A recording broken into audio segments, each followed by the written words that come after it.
નમસ્કાર દર્શક મિત્રો ગ્રેટ ગુજરાત યુટ્યુબ ચેનલમાં આપ સર્વેનું હાર્દિક સ્વાગત છે।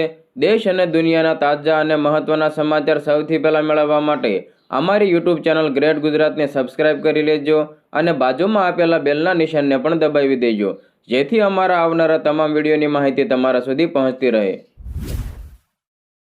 મિત્રો, લોકસભાની ચૂંટણી પહેલા દેશના રાજકારણમાં મોટો ખળભળાટ મચ્યો છે।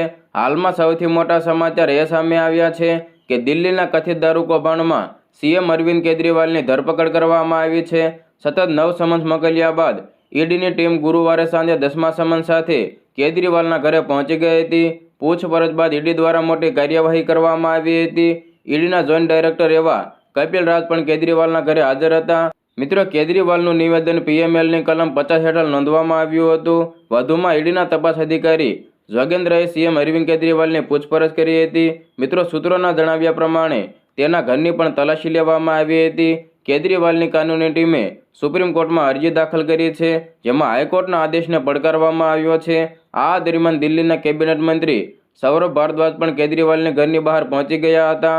વધુમાં કાલે જ દિલ્હી હાઈકોર્ટે આ મામલે મહત્વપૂર્ણ ટિપ્પણી પણ કરી હતી અને કહ્યું હતું કે સીએમ કેજરીવાલ ધરપકડથી મુક્ત નથી। પંજાબના મુખ્યમંત્રી એવા ભગવત માને પણ ઇન્સ્ટાગ્રામ ઉપર પોસ્ટ કરતા કહ્યું હતું કે ભાજપની રાજકીય ટીમ એટલે કે ઈડી કેજરીવાલની વિચારસરણીને પકડી શકતી નથી, કારણ કે માત્ર આપ જ ભાજપને રોકી શકે છે, વિચારોને ક્યારેય દબાવી શકાતો નથી।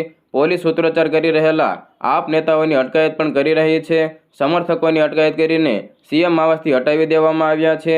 આપના ઘણા વક્તાઓએ કહ્યું કે સીએમ કેજરીવાલ ધરપકડ બાદ પણ રાજીનામું નહીં આપે।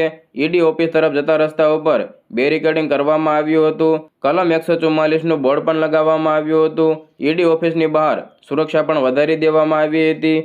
ઈડી ઓફિસની બહાર કલમ 144 લાગુ કરવામાં આવી હતી। સીએમ કેજરીવાલની ઘરની બહાર વધતી ભીડને કાબૂમાં લેવા માટે આવું કરવામાં આવ્યું હતું।